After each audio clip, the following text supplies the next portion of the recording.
Hello dear guys, you are welcome to Lulu Learning. मैं हूँ Rashid Anjum sir. और बेटा आज तुम क्लास 10th के ट्रिग्नोमेट्री का ये 4th लेक्चर पढ़ रहे होगे, जिसमें मैं एक्सरसाइज 8.1 का सॉल्यूशन करा रहा हूँगा, जिसमें ये सेकंड पार्ट है। मैंने आपको प्रीवियस वाले लेक्चर में सात नहीं बल्कि 6 क्वेश्चन मैंने आपको कराया हुआ है। अगर आपने उन सॉल्यूशन को नहीं देखा है तो जाकर के फटाफट से उस सॉल्यूशन को देख लो। अब मैं यहाँ पे इस वाले लेक्चर में क्वेश्चन नंबर 7 से आगे प्रोसीड करूंगा। ठीक है, तो चलो हम लोग देखते हैं। इसमें 7 नंबर जो क्वेश्चन है वो आपको कह रहे हैं कि if cot theta is equals to 7/8। cot theta की वैल्यू दी हुई है, उसके बाद आपको पहला में ये क्वेश्चन दिया हुआ है और दूसरा में ये क्वेश्चन दिया हुआ है, और इसको करने के लिए आपको कह रहा है। तो सबसे पहले आप क्या करो कि यहाँ पे cot थीटा लिख लो। cot थीटा जो दिया हुआ है 7/8, ठीक है। 7/8 cot कहने का मतलब क्या हो गया, b/p।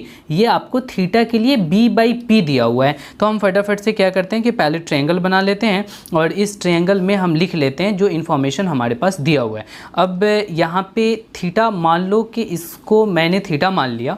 अब इस थीटा के लिए जो b होगा वो 7 होगा, तो थीटा के लिए b ये रहा, और इसके लिए जो p होगा वो 8 होगा, तो मैंने इसको 8 मान लिया। ये बेटा राइट एंगल ट्रायंगल है, ठीक है। अब मैं इसको मानता हूँ ये a है, ये b है और ये c है। अब इस ट्रायंगल में आपको AC तो पता नहीं, तो सबसे पहला काम होगा AC पता करने का। फिर आपको यहाँ साइन और कॉस की ज़रूरत है, तो फिर आप साइन और कॉस यहाँ से निकाल लोगे। फिर आप इस क्वेश्चन में उस वैल्यू को पुट करोगे और फिर इवैल्यूएट कर लोगे, ठीक है। तो सबसे पहला काम आपको यहाँ पे AC निकालना है। तो AC निकालने के लिए बड़ा आसान सा तरीका है कि आपको करना क्या है कि केवल और केवल पाइथागोरस थ्योरम लगाना है। पाइथागोरस थ्योरम जैसे ही आप यहाँ पे लगाएंगे आपकी AC निकल करके आ जाएगी। तो आप लिखेंगे इन राइट ट्रायंगल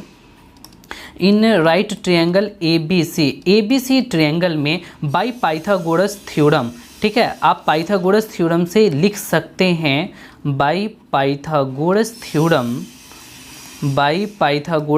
क्या लिख सकते हो कि AC² is equals to AB² plus BC²। AB² plus BC²। अब आप पाइथागोरस में एक्सपर्ट हो गए हैं कि हाइपोटेनस का स्क्वायर जो है वो base square plus perpendicular square होता है।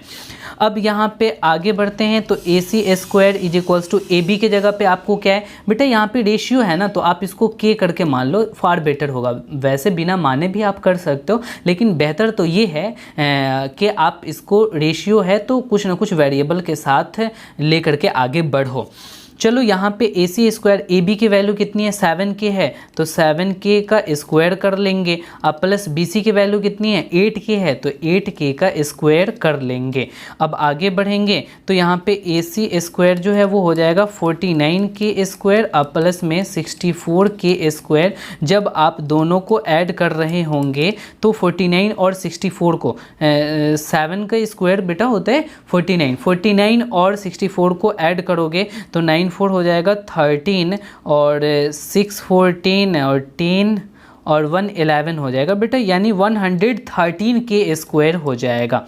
और यहाँ पे जब आप AC निकालोगे तो √113K² आ जाएगा। अब आप क्या करोगे कि ये तो रूट में रह जाएगा 113। क्यों रहेगा, क्योंकि 113 का स्क्वायर नहीं है, K का स्क्वायर है, तो ये आपको बाहर निकल करके आ जाएगा। यानी AC की जो वैल्यू है वो √113 इंटू K निकल करके आ गया। तो यहाँ पे हम लिख लेते हैं √113 इंटू में K। अब आपको क्या करना है ना कि साइन और कॉस की वैल्यू निकाल लेनी, क्योंकि हमें इसको एवेल्यूएट करने के लिए साइन और कॉस की वैल्यू चाहिए। तो हम साइन और कॉस की वैल्यू निकालेंगे। तो सबसे पहले हम यहाँ पे साइन थीटा निकाल लेते हैं। साइन थीटा यानी थीटा के लिए p/h चाहिए, तो अब थीटा के लिए p/h परपेंडिकुलर हो गया BC और हाइपोटेनस हो गया AC। तो चलो यहाँ पे BC/AC निकालो। तो BC/AC निकालोगे तो BC के जगह, रुक जाओ इसको कॉपी ही कर लेते हैं, बार बार इधर नहीं आना पड़ेगा।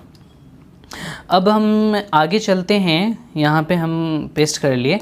देखो अब यहाँ पे जब हम चलते हैं तो यहाँ साइन जो BC/AC आया, तो BC की जगह बेटा रखोगे 8K और AC के जगह आप रखोगे √113 इंटू K। K से K कैंसिल हो जाएगा तो क्या बचेगा बेटा, 8/√113। ये तो आपको साइन थीटा की वैल्यू आ गई। साइन थीटा के वैल्यू के बाद आपको कॉस थीटा भी ज़रूरत है। क्यों कॉस थीटा की ज़रूरत है, आप देख लो ना क्वेश्चन में साइन और कॉस है, तो आपको निकालना तो पड़ेगा। कॉस थीटा, थीटा के लिए b/h, थीटा के लिए बेस हो गया बेटा AB और इसके हाइपोटेनस जो हो गया वो हो गया AC। तो अब AB की वैल्यू यहाँ पे दी हुई है 7K और AC की जो वैल्यू है वो √113 इंटू K से K कैंसिल होगा, यानी 7/√113 आपका कॉस थीटा का वैल्यू आ जाएगा। अब सबसे पहला नंबर जो क्वेश्चन है उसमें आपको क्या बोले उसको लिख लेते हैं। 1 + sin theta into 1 - sin theta, चलो अच्छा है। 1 + sin थीटा इंटू में 1 - sin थीटा दिया हुआ है, ठीक है। और डिवाइड में क्या कह रहे हैं, तो डिवाइड में 1 + cos theta into 1 - cos theta, 1 + cos theta और इंटू 1 - cos थीटा। बेटा आप इसको आगे इवेल्युएट करो। a + b into a - b दिया हुआ है, तो तुम्हें पता है a + b into a - b होता है क्या है, a² - b² होता है।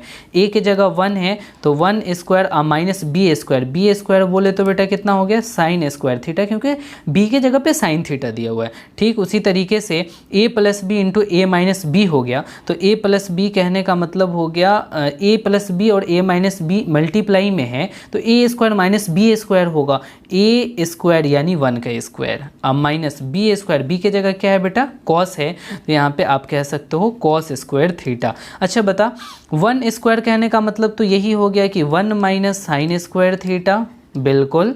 और यहाँ भी 1² कहने का मतलब 1 ही रहा, माइनस में cos² थीटा हो गया। 1 - sin² थीटा तुम्हें पता है कि होगा cos² थीटा और डिवाइड में 1 - cos² थीटा क्या हो जाएगा बेटा sin² थीटा।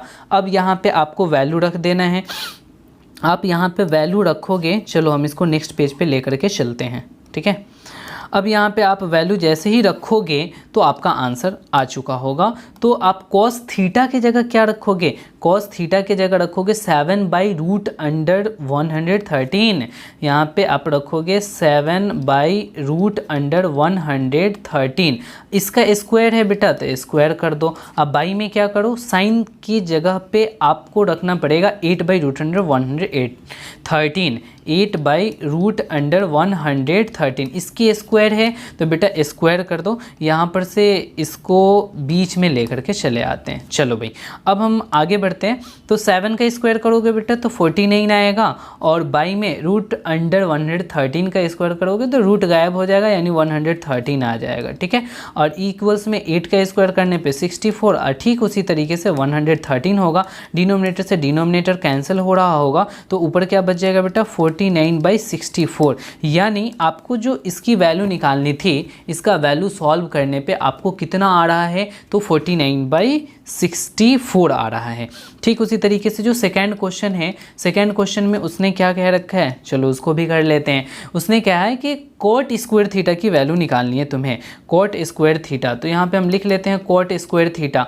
कॉट बोले तो बेटा तुम्हें पता है cos/sin होता है, तो चलो हम लोग इसको ऐसे लिख सकते हैं कि cos थीटा बाई में sin थीटा का होल स्क्वायर की बात कर रहा है। इसका मतलब क्या कह रहा है कि cos² थीटा और डिवाइड में sin² थीटा की बात कर रहा है। तो बेटा फिर से तुम यही वैल्यू रखोगे cos²/sin²। देखो यहाँ पे cos²/sin², तो फाइनली आप इस तरीके से वैल्यू रख करके सॉल्व करोगे तो कितना आने को है 69/64 आने को है। तो यहाँ पे आप लिख सकते हो 69/64 होगा, वरना आप पूरा वैल्यू रख करके cos का रखो, sin का रखो, सारी चीज़ों को स्क्वायरिंग करो, फिर स्क्वायर करने के बाद आप यहाँ आंसर तक चले आओ, ठीक है। बाकी बात तुम्हें समझ में आ गई है। हम लोग नेक्स्ट क्वेश्चन 8 की तरफ चलते हैं। यहाँ भी वही चीज़ है, यहाँ कह रहे हैं कि 3 cot A = 4, 3 cot A = 4 दिया हुआ है, तो तुम्हें cot A की वैल्यू निकल करके आ जाएगी 4 और ये मल्टीप्लाई में है तो बाई 3 हो जाएगा डिवाइड में, यानी cot A 4/3। कॉट कहने का मतलब b/p, यानी ये तो बेटा b/p हो गया। किसका b/p, तो एंगल A का b/p। एंगल A के लिए बेस का वैल्यू 4 है और परपेंडिकुलर का वैल्यू 3 है। ये अगरचे दिया हुआ है तो तुम्हें चेक करना है कि क्या 1 - tan² A / 1 + tan² A की value cos² A - sin² A के बराबर है या नहीं है, यही चीज़ आपको चेक करना है। तो बात तो वही हो जाती है कि आपको इसको वैल्यू निकालना पड़ेगा, फिर इसको वैल्यू निकालना पड़ेगा। इन दोनों के वैल्यू को निकाल करके आप चेक कर रहे होंगे कि क्या ये दोनों आपस में बराबर है या आपस में बराबर नहीं है। तो उसके लिए भी आपको पहले रेशियो tan निकालनी पड़ेगी, कॉस निकालनी पड़ेगी, साइन निकालनी पड़ेगी। ये सारा कहानी तभी हो सकता है जब हमारे राइट एंगल ट्रायंगल में सभी साइड्स पता हो। तो चलो हम फटाफट से वही काम कर लेते हैं, वही पुराना वाला काम। यहाँ पे राइट एंगल बना देते हैं। आपको ए एंगल इसको माना, इसको बी माना, इसको सी माना, तो ए के लिए बेस 4 होगा। ए के लिए जो बेटा बेस है, यही तो बेस है, ये आपका 4 होगा और इसका जो परपेंडिकुलर होगा वो 3 होगा। ये 3 है तो इसको मैंने मान लिया 4 के, इसको मैंने मान लिया 3 के। अब मुझे ए सी निकालनी है तो इन right triangle A B C, बेटा right triangle A B C में तुम क्या कह सकते हो, बाई पाइथागोरस थ्योरम, आप पाइथागोरस थ्योरम से कह रहे होगे, क्या कह रहे होगे कि हाइपोटेनस का स्क्वायर यानी A C square is equals to base square, base बोले तो ए बी स्क्वायर, परपेंडिकुलर बोले तो बी सी स्क्वायर। चलो भाई ए सी स्क्वायर की जो वैल्यू है, ए बी की जगह पे क्या है 4 के लिखो, स्क्वायर है तो स्क्वायर करो। बी सी के जगह पे क्या है 3 के, तो आप 3 के लिखो, स्क्वायर है तो स्क्वायर करो। फटाफट से आप ए सी स्क्वायर की वैल्यू निकालोगे तो 16k square plus 9k square आएगा। 16 9 को ऐड करोगे तो 25k स्क्वायर आ जाएगा, यानी A C square is equals to 25k square आ गया। अब आपको ए सी की वैल्यू निकालनी है तो इसको रूट के अंदर रख दो। तो रूट के अंदर रखोगे तो आपको ए सी की जो वैल्यू होगा, इसकी स्क्वायर रूट 5 और इसकी स्क्वायर रूट k निकल के आएगी, यानी ए सी 5k हो गया। तो अब आपको करना क्या है कि यहाँ पे ए सी की जगह पे लिखना है 5k। अब आपको tan चाहिए, कॉस चाहिए और साइन चाहिए, इतनी सारी चीज़ें आपको चाहिए, तब जाकर के आपकी बात आगे बढ़ सकती है। तो चलो साइन कॉस टैन सभी को हम निकाल लेते हैं। तो उससे पहले हम इसको लेकर के चलते हैं आगे की तरफ, ताकि हमको बार बार पीछे ना आना पड़े। चलिए अब हम यहाँ पे इसको लेकर के आ चुके हैं। अब हम यहाँ से निकाल रहे होंगे, क्या क्या निकालेंगे, तो सबसे पहले हम साइन निकालेंगे कि साइन ए क्या होगा। ए के लिए p/h निकालना है। ए के लिए परपेंडिकुलर है बेटा BC और हाइपोटेनस है AC। ऐसे करेंगे तो BC के जगह पे हम यहाँ पे निकालेंगे 3k और AC के जगह पे निकालेंगे 5k। तो यहाँ पे क्या होगा बेटा 3/5 होगा। कॉस भी निकाल लो, कॉस ए की वैल्यू, ए के लिए b/h, ए के लिए ए बी रखोगे तो यहाँ पे बेस हो जाएगा और हाइपोटेनस तो AC है ही। ए बी की वैल्यू है 4k और डिवाइड में AC की वैल्यू क्या है बेटा 5k है, यानी कि 4/5 आएगा। ये तो कॉस की वैल्यू आ गई और साइन की वैल्यू आ गई। साइन आई 3/5, कॉस आई 4/5। अब मुझे tan निकालना है तो tan ए भी निकाल लेते हैं, क्योंकि ये तीनों के तीनों रेशियोज़ हमारे क्वेश्चन में दिए हुए हैं और हमें यूज़ करना है, इसलिए बस यही तीनों को हम निकालेंगे। आगे tan a है, tan a के लिए p/b निकालना होगा। तो p तो है बेटा आपका BC और बेस क्या है आपका AB। तो आप यहाँ पे BC का वैल्यू लिखोगे 3k और AB का वैल्यू लिखोगे 4k, यानी 3/4 आपको tan a का वैल्यू निकल करके आ गया। अब क्वेश्चन के अकॉर्डिंग, क्वेश्चन में क्या कह रहा है, क्वेश्चन में ये कह रहा है बेटा कि 1 - tan स्क्वायर a अब बाई 1 + tan स्क्वायर a इतने के बराबर है या नहीं। तो पहले मैं इसकी वैल्यू निकाल लेती हूँ। 1 - tan स्क्वायर a और 1 + tan स्क्वायर a, चलो निकालते हैं। 1 - यहाँ पे लिख लेते हैं 1 - tan स्क्वायर a और डिवाइड में 1 + tan स्क्वायर a, इसका वैल्यू हम लोग निकालते हैं। तो इसका वैल्यू निकालने के लिए फटाफट से आप वैल्यू रखो। 1 की जगह 1 - tan की जगह आप क्या रखोगे, tan की जगह रखोगे 3/4।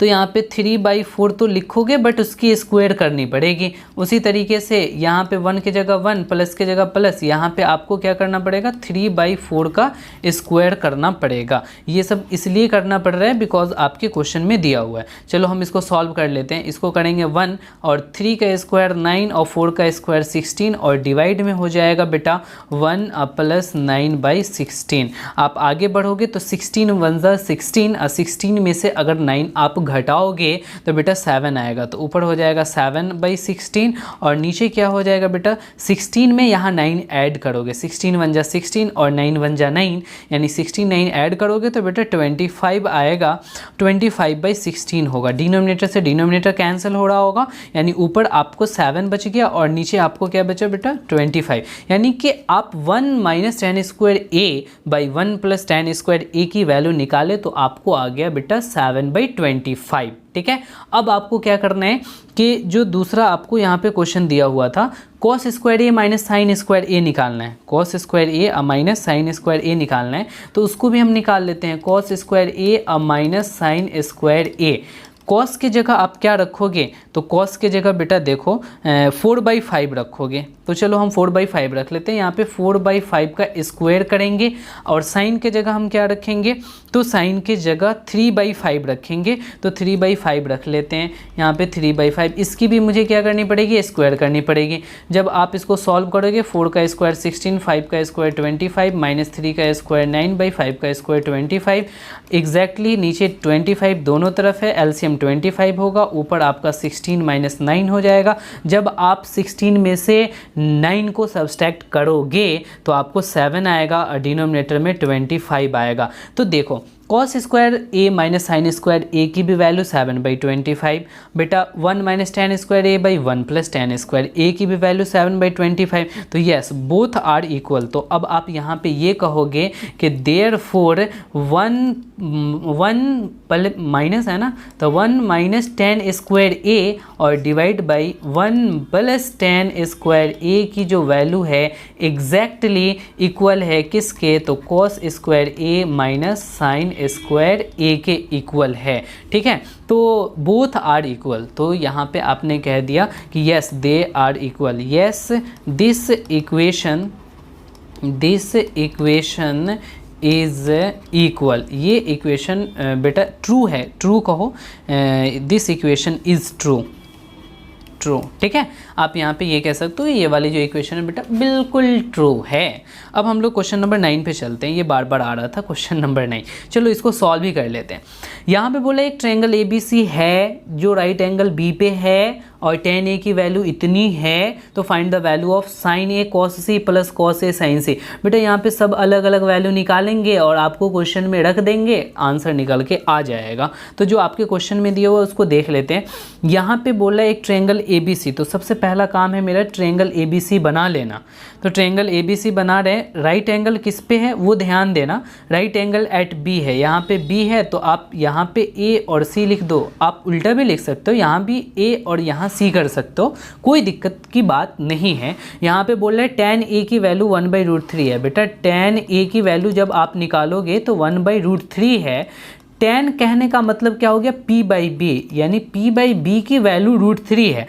p/b किसके लिए, एंगल a के लिए, यानी a का परपेंडिकुलर 1 होगा, तो एंगल a का जो परपेंडिकुलर है बेटा ये 1 होगा और एंगल a का जो बेस होगा वो √3 होगा। ये जो बेस है एंगल a का ये आपका √3 होगा। तो आप इसको क्या करोगे, इसको भी k मान लो, इसको भी k मान लो। अब आप AC निकाल लो। जैसे ही आप तीनों साइड पता कर लोगे तो करने के बाद आपको जो भी रेशियो है उस रेशियो का वैल्यू निकाल के वैल्यू पुट करोगे, उसका इवैल्यूएशन हो जाएगा।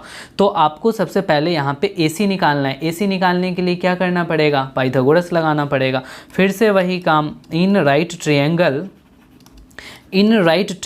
ABC, आप ABC ट्रायंगल में बाई पाइथागोरस थ्योरम कह सकते हो, बाई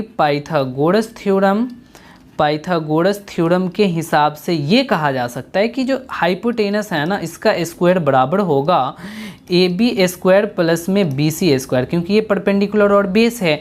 आप आगे बढ़ो, AC² क्या हो जाएगा, AB के जगह आप रखोगे √3k² है तो बेटा स्क्वायर कर लो, ठीक है, और BC के जगह रखोगे 1k, इसकी स्क्वायर है तो इसकी भी स्क्वायर कर लो। आप फटाफट आगे बढ़ो, AC² ये होगा 3k, ये होगा 3k², ये होगा 1k²। जब आप इसको ऐड कर रहे होगे तो 3 और 1 हो जाएगा बेटा 4k², ठीक है। तो यहाँ तक नो आप लोगों ने देख लिया कि ये 4k² हो गया। इसका मतलब ये है कि आप आगे बढ़ोगे तो ये जो ए सी स्क्वायर है इसकी वैल्यू कितनी निकल करके आ रही होगी, ए सी स्क्वायर 4k² है, तो ए सी स्क्वायर 4k² लिख लेते हैं। अगले स्टेप में सॉल्व कर लेते हैं। ए सी की वैल्यू निकालोगे तो बेटा रूट अंडर ये होगा 4k²। आप आगे बढ़ोगे तो ए सी की जो वैल्यू है बेटा 4 का स्क्वायर रूट निकालोगे 2 आएगा, और के स्क्वायर का स्क्वायर रूट निकालोगे बेटा तो ये हो जाएगा आपका 2k। तो ए सी की वैल्यू यहाँ पे निकल करके आ गई 2k, तो यहाँ पे हम लोग लिख लेते हैं 2k। ठीक है, अब आगे चल करके हमें क्या करना है कि ये वैल्यू तो निकल करके आ गई बेटा, तो अब हमें इसको निकालना पड़ेगा। तो उसको निकालने से पहले हम इसको ले करके आगे बढ़ते हैं, और जो जो रेशियो यहाँ यूज़ किया गया है उन सारे रेशियो को हम पहले निकाल लेते हैं, क्योंकि वो निकालना तो बहुत ज़रूरी है। जब तक आप नहीं निकालोगे तो फिर आगे बढ़ नहीं पाओगे। तो अब इसमें देखो कौन कौन से रेशियोज़ की ज़रूरत है। साइन ए निकालना पड़ेगा, यहाँ साइन सी भी निकालना पड़ेगा, कॉस ए निकालना पड़ेगा, और कॉस सी भी निकालना पड़ेगा। ये आपको निकालना पड़ेगा। तो चलो सबसे पहले हम निकालते हैं साइन ए। यहाँ पे साइन ए का वैल्यू क्या होगा, आप साइन ए निकालोगे एंगल ए के लिए P/H। ए के लिए परपेंडिकुलर क्या है बेटा, तो BC, और हाइपोटेनस क्या है AC। तो BC हो जाएगा 1k और डिवाइड में AC हो जाएगा 2k। तो आप यहाँ पे देखोगे तो 1/2 वैल्यू आ जाएगा। साइन ए के बाद आपको यहाँ पे कॉस ए भी निकालना है, तो कॉस ए की जगह पे ए के लिए हमें यहाँ पे निकालना पड़ेगा B/H। तो ए के लिए जो बेस है बेटा AB है, और हाइपोटेनस जो है वो AC है। तो AB के जगह आप लिख लो √3k, और AC के जगह लिख लो 2k। k से k कैंसिल हो गया, यानी कि √3/2 आ गया। इसका 1/2 आया वैल्यू, इसका √3/2 आ गया। कॉस ए के बाद हमें साइन ए निकालना था, साइन सी भी निकालना था, तो हम साइन सी निकाल लेते हैं। सी के लिए P/H, तो ये सी एंगल के लिए परपेंडिकुलर हो जाएगा AB, यानी कि हमें AB/AC निकालना पड़ेगा। तो AB का जो वैल्यू है बेटा वो √3k है, और AC की जो वैल्यू है बेटा 2k है। तो यहाँ पे आपका वैल्यू आएगा √3/2। उसके बाद हमें साइन सी के बाद कॉस सी भी निकालना पड़ेगा, क्योंकि क्वेश्चन में है। तो कॉस सी आप निकालोगे तो सी के लिए B/H, तो सी के लिए बेस हो गया BC और बाई AC होगा। तो यहाँ पे आप BC/AC निकालो, तो जब BC/AC निकालोगे तो 1k और 2k आ जाएगा, यानी 1/2 इसका वैल्यू आएगा। देखो यहाँ पे 1k/2k निकल करके आएगा। तो आपने क्या किया कि जो चारों रेशियोज़ हमारे क्वेश्चन में यूज़ होने वाले थे उन सभी के सभी रेशियोज़ को आपने निकाल लिया। अब फटाफट से आपको क्वेश्चन करना है। पहला क्वेश्चन है sign A cos C plus cos A sign सी। चलो हम इसको लिख लेते हैं।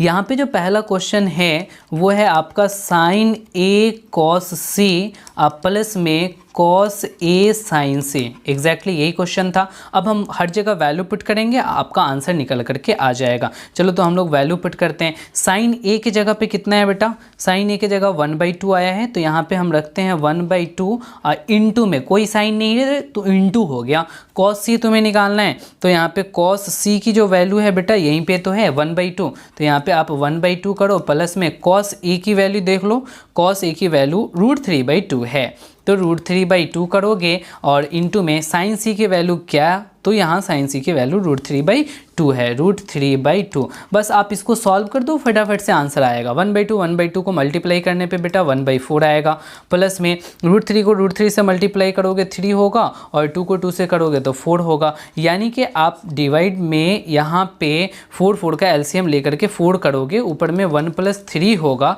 आपका जो आंसर है बेटा 4/4, यानी कि आंसर 1 आ रहा होगा। पहला का जो आंसर है वो कितना आ गया बेटा, 1 आ गया। अब जो सेकंड क्वेश्चन है उस सेकंड क्वेश्चन को भी कर लेते हैं। जो सेकंड नंबर क्वेश्चन है उसमें कह रहा है कि cos A cos C minus sign A sign सी। तो चलो हम उसको पहले क्वेश्चन लिख लेते हैं। कॉस ए, यहाँ पे आप सेकंड नंबर क्वेश्चन लिख रहे हो, सेकंड नंबर क्वेश्चन में बोला है cos A cos C minus sign A sign C. Exactly आपको इसको सॉल्व करना है। तो चलो हम लोग इसके वैल्यू को रखते हैं, फिर सॉल्व करते हैं। कॉस, यहाँ पे क्वेश्चन में क्या दिया हुआ था बेटा, यहाँ पे सबसे पहले आपको दिया हुआ था कॉस ए, तो यहाँ पे कॉस ए की वैल्यू रखोगे। तो चलो हम लोग ढूंढते हैं कॉस ए की वैल्यू क्या है। कॉस ए √3/2 है, और जो कॉस सी है वो आपको 1/2 है। यहाँ पे वैल्यू रखते हैं। कॉस ए के जगह पे आपको यहाँ पे रखना पड़ेगा √3/2, और इंटू देना पड़ेगा, बीच में कोई साइन नहीं है, तो कॉस सी के जगह पे आप रखेंगे 1/2, माइनस के जगह माइनस करेंगे, साइन ए साइन सी निकालना है तो यहाँ पे देख लो साइन ए और साइन सी 1/2 √3/2 रखोगे, तो यहाँ पे हम लोग रख लेते हैं 1/2 इंटू में √3/2। फिर अब आप इसको सॉल्व करो, देखो √3 को 1 से करोगे तो √3 आएगा, 2 को 2 से करोगे तो 4 आएगा, माइनस की जगह माइनस, √3 को 1 से करोगे तो √3 होगा, 2 को 2 से मल्टीप्लाई करोगे 4 होगा। बेटा जो चीज़ यहाँ वही चीज़ यहाँ, और सब्सट्रैक्ट हो रहा है, सेम में से सेम चीज़ सब्सट्रैक्ट करोगे तो फाइनल आंसर 0 होगा, यानी ये इससे कैंसिल हो गया और 0 आ गया। तो सेकेंड नंबर का जो आपका आंसर आया वो कितना हो गया, 0 हो गया। चलो अब हम लोगों का जो क्वेश्चन है वो 10th नंबर क्वेश्चन है, और इस क्वेश्चन में क्या कह रहे हैं कि in triangle PQR right angled at Q और PRQR को ऐड करने पे 25 सेंटीमीटर है एंड PQ 5 सेंटीमीटर है, determine the value of sine P, cos P, tan P, ये सारी चीज़ों को आपको निकालना है। तो इन चीज़ों को निकालने के लिए पहले हम ट्रायंगल का कंस्ट्रक्शन कर लेते हैं। ट्रायंगल का कंस्ट्रक्शन करते समय हमें बस ध्यान रखना है कि कहाँ पे राइट एंगल बोला है, राइट एंगल बोला है Q पे, तो हम Q पे ही राइट एंगल करेंगे, ठीक है। तो Q पे राइट एंगल बेटा करोगे तो यहाँ पे राइट एंगल कर लो Q, फिर यहाँ पे आप लिख लो P और यहाँ पे लिख लो R। अब क्वेश्चन के अकॉर्डिंग बोला in triangle PQR PR plus QR, यहाँ पे कुछ चीज़ें बेटा गिवन है, और वो क्या गिवन है, तो गिवन ये है कि PR QR को ऐड करने पे 25 आ रहा है, PR प्लस QR दोनों को ऐड करने पे कितना आ रहा है 25 सेंटीमीटर, और PQ की वैल्यू 5 सेंटीमीटर है, PQ की वैल्यू 5 सेंटीमीटर है। कहने का मतलब ये हो गया कि ये हो गया 5 सेंटीमीटर और PR QR को ऐड करने पे 25 आ रहा है, ठीक है। तो अब आपको आगे बोला है निकालने के लिए sine P, cos P, tan P, ये तभी निकाल पाओगे जब आपको तीनों को तीनों साइड पता हो, तभी तो इसके रेशियो आपके पता चल पाएंगे। तो आप तीनों साइड को निकालने के लिए इन गिवन इन्फॉर्मेशन को लेकर के आगे बढ़ेंगे। सबसे खूबसूरत बात ये है कि आपके क्वेश्चन में ये राइट एंगल ट्रायंगल है, और ये राइट एंगल ट्रायंगल में आप जानते हो कि पाइथागोरस लगा पाएंगे, तो हम वही काम करने जा रहे हैं कि इन right triangle PQR right triangle में बाय पाइथागोरस थ्योरम से हम क्या कह सकते हैं, बाय पाइथागोरस थ्योरम कहता है कि हाइपोटेनस का जो स्क्वायर है ना, यानी PR स्क्वायर, बेटा यहाँ PR है, हाइपोटेनस PR है, तो PR square is equals to PQ square plus QR square कर रहे होंगे, ठीक है। जो वैल्यू आपको दिया हुआ है उन वैल्यू को यहाँ पे पुट कर लेते हैं। PQ के जगह आपको 5 दिया हुआ है, इसकी वैल्यू नहीं दी हुई है, तो बस आप फटाफट से PR स्क्वायर कर लो। PQ के जगह 5 दी हुई है तो 5K स्क्वायर, और QR की जगह आपको कुछ नहीं दिया हुआ है तो QR स्क्वायर कर लेंगे, ठीक है। अब चलो इसको इधर ले आते हैं तो माइनस में हो जाएगा PR स्क्वायर, इसको लाओगे तो माइनस में QR स्क्वायर होगा इज इक्वल्स टू 5 स्क्वायर बचेगा। 5 स्क्वायर कहने का मतलब क्या हुआ, 25 हुआ। अब देखो A square minus B square है, A square minus B square का तुम्हें फॉर्मूला पता है, A plus B into A minus B होता है। तो अब आप क्या करोगे कि PR प्लस QR एक बार दोनों को ऐड कर लोगे, अब मल्टीप्लाई में एक बार दोनों को बेटा आप सब्सट्रैक्ट कर लोगे, यानी कि PR प्लस QR और PR माइनस QR को मल्टीप्लाई करने पे 25 आ रहा होगा। आप क्वेश्चन की तरफ ध्यान दोगे तो पता चलेगा PR और QR को ऐड करने पे 25 है, यानी PR QR के जगह अब हम यहाँ पे रख सकते हैं, क्या रख सकते हैं, इसकी जगह 25 रख सकते हैं, और इनटू में ये जो चीज़ें हैं उसको लिख लो। ये क्या लिखोगे, PR minus QR is equals to बेटा 25। अब हम इन्हीं चीज़ों को आगे लेकर के चलते हैं नेक्स्ट वाले पेज पे। चलो बढ़िया है, कॉपी कर लिया मैंने, नेक्स्ट पेज पे मूव हो गया, यहाँ हमने पेस्ट भी कर लिया। चलो अब इसको आगे लेकर के बढ़ेंगे, आगे लेकर के बढ़ने पे हमें कुछ चीज़ दिखाई देने लगेगा, जैसे कि दोनों में मल्टीप्लाई है, इसको ले चलोगे तो इधर डिवाइड में होगा बेटा, तो यहाँ पे आपको PR माइनस QR की वैल्यू क्या निकल करके आ जाएगी, 25 में आपको डिवाइड देना पड़ेगा 25 से, यानी कि आप 25/25 कितना आ गया बेटा, 1 आ गया, यानी आप PR माइनस QR की वैल्यू यहाँ पे निकाल लिए, कितना आ गया, 1 आ गया।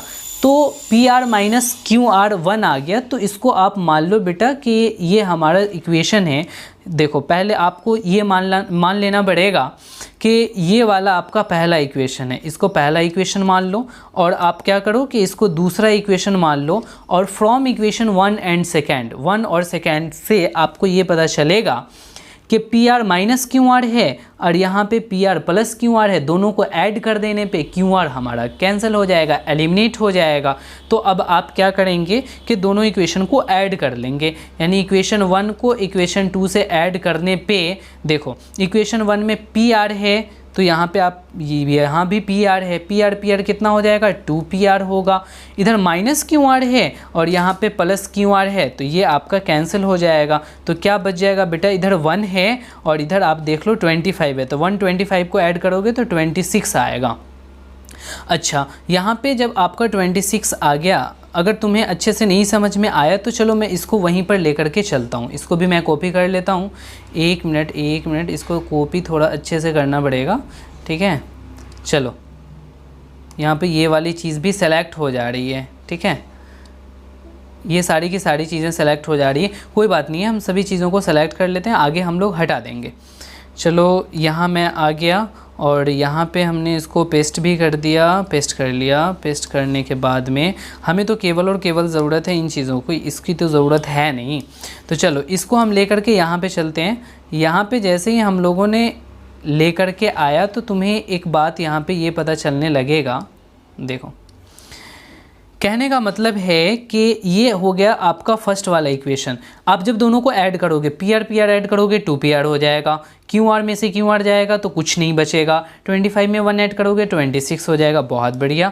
अब क्या है ना कि यहाँ से पी आर की वैल्यू निकल जाएगी, यहाँ 2 से ये 13 टाइम्स में बेटा डिवाइड होने के बाद क्या बचेगा यहाँ पे 13। पी आर की वैल्यू क्या आ गई बेटा 13 आ गई। तो यहाँ पे हम लिख लेंगे ये जो पी आर है ये आपका 13 सेंटीमीटर हो चुका है। अब मुझे क्यू आर चाहिए, तो अब आप क्या करो कि ये पी आर की वैल्यू आप या तो 1 में डाल दो या फिर आप सेकेंड इक्वेशन में डाल दो, किसी में भी रख दोगे आपका आंसर निकल करके आएगा। हम चलो 1 में ही रख देते हैं। तो फ्रॉम इक्वेशन 1 से हम क्या कह सकते हैं, इक्वेशन 1 कहता है कि P R plus Q R is equals to 25। देख लो इक्वेशन 1 का यही कहना है। तो अब पी आर के जगह आप यहाँ पे 13 रखो, अब प्लस में Q R is equals to 25 हो जाएगा। अब आप यहाँ से क्यू आर की वैल्यू निकालोगे, ये इधर जाकर के सब्सट्रैक्ट होगा, 25 में से 13 को आप घटा लोगे तो आपका 12 बचेगा, यानी कि 12 सेंटीमीटर क्यू आर की वैल्यू निकल करके आ गई। तो यहाँ पे क्यू आर के जगह लिखोगे बेटा 12 सेंटीमीटर, बहुत बढ़िया। अब आप इतनी कोशिश मेहनत के बाद यहाँ पे इस ट्रायंगल में तीनों के 3 साइड आपने निकाल लिया है। अब यहाँ पे sine P, cos P, tan P, कुछ भी बोले वो सारी की सारी चीज़ निकाल सकते हो। तो अब आप निकाल सकते हैं। तो चलिए हम इसको पहले उन सारी चीज़ों को निकालने से इनको ले चलते हैं उधर कॉपी कर करके, ताकि हमें सहूलत हो, कोई परेशानी ना हो। चलो यहाँ पे हमने इसको पेस्ट कर लिया। अब हमें जो जो चीज़ निकालने के लिए बोल रहा है बेटा उसको निकालेंगे। सबसे पहले यहाँ पे बोला sine P cos P tan P, sine P cos P tan P, sine P निकालना है, कॉस पी निकालना है, टेन पी निकालना है, ठीक है। ये तीनों की तीनों चीज़ें आपको निकाल करके बतानी है। तो साइन पी के लिए पी बाई एच, तो ये पी के लिए परपेंडिकुलर हो जाएगा क्यू आर और हाइपोटेनस हो जाएगा पी आर। बेटा वैल्यू रख, क्यू आर की वैल्यू कितना है 12 है और पी आर की वैल्यू कितनी है तो 13 है, तो 12/13 साइन पी आ जाएगा। कॉस पी यानी पी के लिए बी बाई एच, तो पी के लिए बेस हो गया पी क्यू और हाइपोटेनस क्या हो गया तो पी आर हो गया। यहाँ पे जब आप वैल्यू रखोगे पी क्यू की 5 रखोगे और पी आर की वैल्यू 13, तो कॉस पी की वैल्यू 5/13 निकल करके आएगा। टेन पी जब तुम निकालोगे तो टेन पी की जगह यानी पी के लिए पी बाई बी निकालना है, पी के लिए परपेंडिकुलर बाई बेस। परपेंडिकुलर क्या हो गया क्यू आर हो गया और बेस क्या हो गया पी क्यू हो गया। तो क्यू आर के जगह बेटा 12 रखोगे और पी क्यू के जगह आप 5 रखोगे, यानी 12/5। तो तीनों के तीनों आपको जो क्वेश्चन में कहा गया था आपने निकाल लिया। एक बार फिर से देखो, ध्यान से देखना। यहाँ पे हमें इन्फॉर्मेशन केवल ये 5 दिया हुआ था और दूसरा इस दोनों का एडिशन दिया हुआ था। मुझे ये दोनों भी पता करना था। मैंने पाइथागोरस लगा लिया, पाइथागोरस लगा करके वैल्यू पुट किया। वैल्यू पुट करने के बाद मैं इधर ए स्क्वायर माइनस बी स्क्वायर पे ब्रेक कर लिया, फिर वैल्यू पुट किया। वैल्यू पुट करने के बाद यहाँ पे हमें वैल्यू निकल करके आया। किसका वैल्यू निकल करके आ गया बेटा? तो ध्यान से देखोगे तो यहाँ पे पता ये चलेगा कि P are minus Q R का वैल्यू निकल करके आपको कितना आ रहा था? 1 आ रहा था। यहाँ पे हम इसको लिख देते हैं 1 आ गया, ठीक है। तो P R minus Q R की वैल्यू 1 आ गई। अब हम फर्स्ट इक्वेशन और सेकेंड इक्वेशन को लेकर के आगे मूव किए। हमें दोनों से दोनों साइड निकल करके आ गए। फिर जो हमें बोल रहा था रेशियो निकालने के लिए उसको मैंने निकाल दिया। अब हम लोग आगे बढ़ते हैं। ये 11th क्वेश्चन है जो आपका लास्ट क्वेश्चन है। बोला है state the following are true और फॉल्स। आपको बताना है कि ये सही है या गलत है। अगर गलत या सही है तो आपको जस्टिफाई भी करनी है। चलो तो सबसे पहला वाला हम क्वेश्चन को यहाँ पे देखते हैं, नज़र डालते हैं। The value of tan a is always less than 1। सबसे पहली बात तो यहाँ पे देख लो कि जो tan a होगा बेटा, tan a कहने का मतलब तुम क्या समझते हो कि p बाई बे। और तुम्हें एक चीज़ ये भी पता है कि परपेंडिकुलर बेस में फिक्स नहीं होता है कि कौन बड़ा होगा कौन छोटा होगा। कभी कभी आपका क्या होगा कि परपेंडिकुलर बेस से बड़ा होगा और कभी कभी आपका बेस परपेंडिकुलर से बड़ा हो जाएगा। तो जब परपेंडिकुलर बड़ा होगा बेस से, जब परपेंडिकुलर बड़ा होगा बेस से, तो इस केसेस में ये वाला वैल्यू आपका इससे बड़ा है तो tan a की जो वैल्यू है वो 1 से ग्रेटर देन आएगी। यानी कि यहाँ पे आप लिख सकते हो tan a ग्रेटर देन 1, क्योंकि ऊपर बड़ा है नीचे छोटा है तो आपको ये पूरा वैल्यू है वो ग्रेटर देन 1 होगा। अच्छा, अगरचे नीचे वाला बड़ा हो गया ऊपर वाला छोटा हो गया तो बेटा वो 0 और 1 के बीच का वैल्यू आ जाता है, यानी 1 से स्मॉलर हो जाता है। तो इस केस में तो तुम बोलोगे कि ये स्मॉलर देन 1 हो जाएगा। तो कहने का मतलब कि tan a 1 से बड़ा भी हो सकता है और tan a 1 से छोटा भी हो सकता है। लेकिन आपके क्वेश्चन में क्या कहा कि the value of tan a is always less than 1, हमेशा 1 से छोटा होगा। नहीं, गलत, ये बात आपकी फॉल्स है। तो पहला बेटा हो गया फॉल्स, ये वाला क्वेश्चन का आंसर हुआ फॉल्स, ठीक है। सेकंड नंबर क्वेश्चन में क्या कह रहा है देखो। सेकेंड में कह रहा है sec A is equals to 12/5 for some value of angle A. किसी एंगल ए के लिए क्या सेक ए का वैल्यू 12/5 हो सकता है। देखो यहाँ पे सेक ए आप लिखते हो बेटा, सेक ए क्वेश्चन में क्या दिया हुआ है 12/5 दिया हुआ है। जब ये 12/5 सेक कहने का मतलब आप क्या समझते हो कि एंगल ए के लिए h/b, क्योंकि b/h तो कॉस होता है, तो h/b ये बेटा हो गया आपका h/b। तो ऑब्वियस सी बात है h लॉन्गेस्ट साइड होता है, सबसे बड़ा होता है, तो ऊपर में बड़ा रहना चाहिए नीचे में छोटा रहना चाहिए। यहाँ पे h ग्रेटर देन होना चाहिए बेस से, यानी h बेस से अगर बड़ा है तो बात बिल्कुल तय है कि सही होगा। यहाँ भी देख लो हाइपोटेनस बेस से बड़ा है, तो इस कंडीशन में सेक ए ज़रूर 12/5 हो सकता है। तो यहाँ पे आप आंसर करोगे ट्रू। तो दूसरा नंबर का जो आंसर हो गया बेटा वो क्या हो गया, ट्रू हो गया। थर्ड नंबर में क्या बोल रहे हैं कि cos A is the abbreviation used for the cosecant of angle A। जो cos A है वो कोसेकेंट ऑफ एंगल A, यानी कोसेकेंट का जो शॉर्ट फॉर्म है वो cos A होगा। तो आपको पता होना चाहिए बेटा। हम इसको क्या कर लेते हैं ना, एक मिनट थोड़ा सा कॉपी कर करके ले चलते हैं सेकंड पेज पे।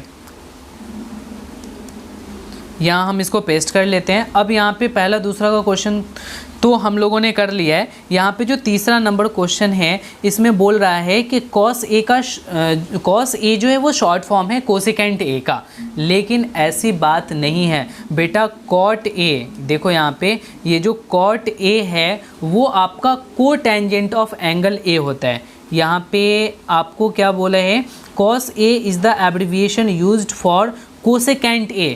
कोसेकेंट के लिए cos A का यूज़ करेंगे तो नहीं, बिल्कुल नहीं। यहाँ पे कोसेकेंट जो होता है वो कॉसेक के लिए यूज़ होता है। तो यहाँ पे आप लिखोगे cosec A.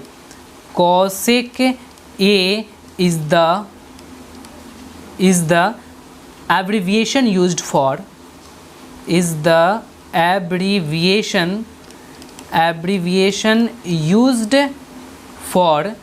Abbreviation used for ये कॉसेक ए यूज़ करते हैं हम लोग कोसेकेंट ए के लिए, used for cosecant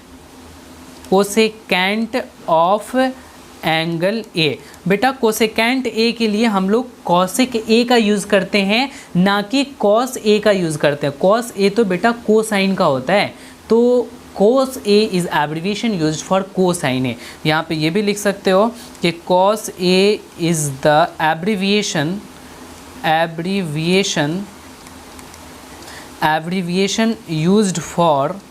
used for cosine A. Cosine के लिए cos A यूज़ करेंगे और कोसेकेंट A के लिए हम लोग cosic A का यूज़ करेंगे। तो तीसरा नंबर भी तुम्हें समझ में आ गया। तो फाइनली तीसरा क्या हो गया बेटा, फॉल्स हो गया। तो यहाँ पे हम आंसर करेंगे फॉल्स होगा। जो थर्ड नंबर क्वेश्चन है वो फॉल्स हो गया। फोर्थ नंबर में क्या बोला है, cot A is the product of cot and A। cot और A का जो प्रोडक्ट है वही क्या cot A है। फोर्थ नंबर में क्वेश्चन आपसे ये कर रहा है। तो बेटा ये बिल्कुल गलत बात है। ऐसा नहीं है कि cot A का मतलब cot इंटू A होगा, दोनों की प्रोडक्ट है। बेटा एक्चुअल में आपका जो cot A है वो तो cot A is the cotangent of angle A है। एंगल A का कोटेंजेंट होता है, रेशियो होता है। cot A ये कंप्लीट एंगल A का रेशियो है जो B/P होता है, न कि cot इंटू A है। इसका मतलब यही हुआ कि एंगल A के लिए B/P को समझो, बाकी तुम्हें कुछ नहीं समझना है। ठीक है, बात समझ में आ रही है। चलो, तो ये फोर्थ नंबर फाइनली क्या हो गया बेटा, तो फोर्थ नंबर भी फॉल्स बात हो गई। तो यहाँ पे आप क्या करोगे, फॉल्स करोगे। अब साइन A 4/3, क्या ऐसा पॉसिबल है कि साइन A 4/3 हो सकता है। Sine A is equals to 4/3। बेटा ये आपका फिफ्थ नंबर क्वेश्चन है। यहाँ पे फिफ्थ नंबर में बोल रहा है साइन थीटा 4/3 है। साइन थीटा, यहाँ पे A के जगह बेटा आपको थीटा कर लेना चाहिए। तो चलो हम यहाँ पे A के जगह थीटा कर लेते हैं। तो साइन थीटा 4/3 पॉसिबल है। साइन थीटा कहने का मतलब क्या हो गया कि P/H, यानी कि हाइपोटेनस नीचे है तो नीचे वाला बड़ा होना चाहिए, ऊपर वाला छोटा होना चाहिए। तो इस वाले केसेस में यहाँ पे क्या है बेटा, ये छोटा हो जा रहा है। ये अगर इस तरीके से है ये तो गलत बात है, हाइपोटेनस कभी भी छोटा नहीं होना चाहिए। तो ये तो नॉट पॉसिबल, बिल्कुल पॉसिबल ऐसा नहीं हो सकता है। तो आपको ऐसा पॉसिबल ही नहीं है और क्वेश्चन में कह रहा है कि ऐसा हो सकता है, तो आप इसको बोलोगे ये फॉल्स बात है, ऐसा तो बिल्कुल नहीं हो सकता है। तो फिफ्थ नंबर भी आपका क्या हो गया बेटा, फॉल्स हो गया। यानी कि फर्स्ट फॉल्स फिर ट्रू हो गया। यहाँ पे पहला फॉल्स है, उसके बाद ट्रू है, फिर फॉल्स है, फॉल्स है, फॉल्स है। केवल और केवल आपका एक ट्रू हुआ और उसके बाद में जितने भी क्वेश्चन थे यहाँ पे वो सभी के सभी फॉल्स हो गए। तो ओवरऑल आपका जो ये वाला एक्सरसाइज का सॉल्यूशन था उसको मैंने बहुत अच्छे बेहतरीन ढंग से बेटा करा दिया। अब आपका काम है कि वो सारे के सारे क्वेश्चंस को आप अच्छे से देखो, आप जो क्वेश्चन बनाए हैं उससे मिलाओ कि क्या मैंने सही प्रोसेस से बनाया, अगर नहीं तो फिर उसको आप सुधारो। अब नेक्स्ट वाले लेक्चर में हम आगे की चीज़ों को लेकर के आ रहे होंगे। आज के लिए बस इतना ही बेटा, मन लगा करके पढ़ो, अच्छे से पढ़ो। Okay, bye.